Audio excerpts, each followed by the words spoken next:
আপনারা দেখছেন TVN24 news network. সবশেষ আপডেটে স্বাগত জানাচ্ছি আমি আব্দুল্লাহ মামুন। মধ্যপ্রাচ্যের জ্বালানি সংকট আরও তীব্র হওয়ার আশঙ্কা তৈরি হয়েছে। ইরানের বিদ্যুৎ অবকাঠামোতে আমেরিকা হামলা চালালে লোহিত সাগরের গুরুত্বপূর্ণ বাব এল মান্দেব প্রণালী বন্ধের প্রস্তুতি নিতে ইয়েমেনের ইরান সমর্থিত হুথি গোষ্ঠীকে নির্দেশ দিয়েছে তেহরান। বৃহস্পতিবার একাধিক ইরানি ও আঞ্চলিক সূত্রের বরাত দিয়ে এই তথ্য জানিয়েছে বার্তা সংস্থা রয়টার্স। বিশ্লেষকদের মতে হরমুজ প্রণালী ইতিমধ্যেই অচল হয়ে পড়ার পর যদি বাবেল মান্দেবও বন্ধ হয়ে যায় তাহলে মধ্যপ্রাচ্যের দুটি প্রধান জ্বালানি রপ্তানি পথই একসঙ্গে বিপর্যস্ত হবে, যার প্রভাব পড়বে বৈশ্বিক অর্থনীতি ও জ্বালানি বাজারে। রয়টার্সের 3টি সূত্রের দাবি, ইরানের সর্বোচ্চ নেতৃত্বের পর্যায়ে বিষয়টি নিয়ে আলোচনা হয়েছে এবং সেই সিদ্ধান্তের বার্তা ইতোমধ্যে হুথিদের কাছে পৌঁছে দেওয়া হয়েছে। তবে নির্দেশনা ঠিক কিভাবে পাঠানো হয়েছে বা এটি আমেরিকান প্রেসিডেন্ট ডোনাল্ড ট্রাম্পের মঙ্গলবার দেয়া হুমকির আগে না পরে সে বিষয়ে নিশ্চিত তথ্য পাওয়া যায়নি।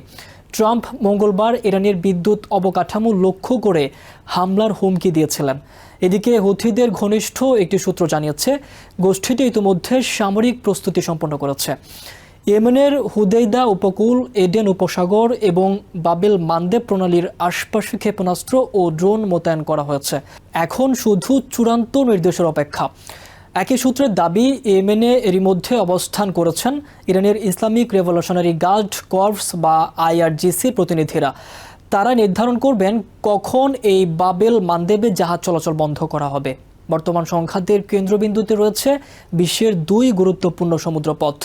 ফেব্রুয়ারিতে আমেরিকা ও ইসরায়েল ইরানের বিরুদ্ধে সামরিক অভিযান শুরু করার পর তেহরান কার্যত হরমুজ প্রণালী বন্ধ করে দেয়। যুদ্ধের আগে বৈশ্বিক জ্বালানি সরবরাহের প্রায় 20% এই পথ দিয়ে পরিবাহিত হতো। এরপর সৌদি আরব তাদের পাইপলাইনের মাধ্যমে তেলের বড় অংশ লোহিত সাগরের ইয়ানবু বন্দরে সরিয়ে নিতে শুরু করে। বর্তমানে বৈশ্বিক জ্বালানি সরবরাহের প্রায় 7% লোহিত সাগর হয়ে পরিবাহিত হচ্ছে। ফলে বাবেল মান্দেবও অচল হলে মধ্যপ্রাচ্য থেকে বিকল্প জ্বালানি রপ্তানির পথও কার্যত বন্ধ হয়ে যাবে।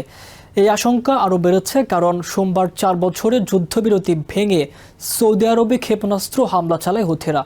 তাদের অভিযোগ ছিল সৌদি আরব হুথি নিয়ন্ত্রিত সানা বিমানবন্দরে হামলা চালিয়েছে।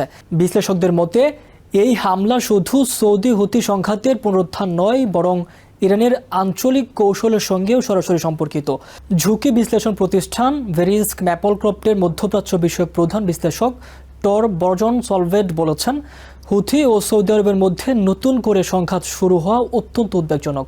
তার মতে লড়াই যদি লোহিত সাগরের জ্বালানি অবকাঠামো বা বাণিজ্যিক জাহাজে ছড়ে পড়ে তাহলে মধ্যপ্রাচ্য থেকে তেল রপ্তানি একমাত্র বড় বিকল্প পথটিও হুমকির মুখে পড়বে।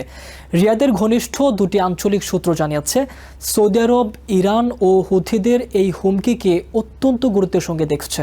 তাদের ধারণা, লোহিত সাগরকে কেন্দ্র করে এখন হুথি গোষ্ঠী আগের যে কোনো সময়ের তুলনায় অনেক বেশি ঘনিষ্ঠভাবে তেহরানের সঙ্গে সমন্বয় করছে। বিশ্লেষকদের মতে তেহরান কৌশল শুধু সামরিক নয়, অর্থনৈতিকও।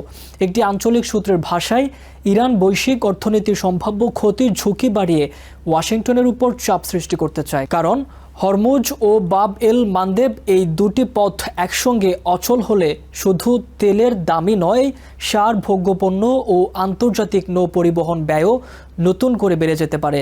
হুথিরা এখনও আনুষ্ঠানিকভাবে আমেরিকার বিরুদ্ধে চলমান যুদ্ধে সরাসরি অংশ নেওয়ার ঘোষণা দেয়নি। তবে আমেরিকার অভিযোগ, বহু বছর ধরেই ইরান তাদের অস্ত্র, অর্থ ও সামরিক প্রশিক্ষণ দিয়ে আসছে। তেহরান অবশ্য সেই অভিযোগ বরাবরই অস্বীকার করেছে। পর্যবেক্ষকদের মতে মধ্যপ্রাচ্যের সংঘাত এখন আর শুধু যুদ্ধক্ষেত্রে সীমাবদ্ধ নেই, এটি ধীরে ধীরে বিশ্বের জ্বালানি নিরাপত্তার কেন্দ্রেও পরিণত হচ্ছে। হরমুজের পর যদি বাব এল মান্দেবেও অস্থিরতা ছড়িয়ে পড়ে তাহলে বৈশ্বিক জ্বালানি বাজার নতুন এক সংকটের মুখে পড়তে পারে।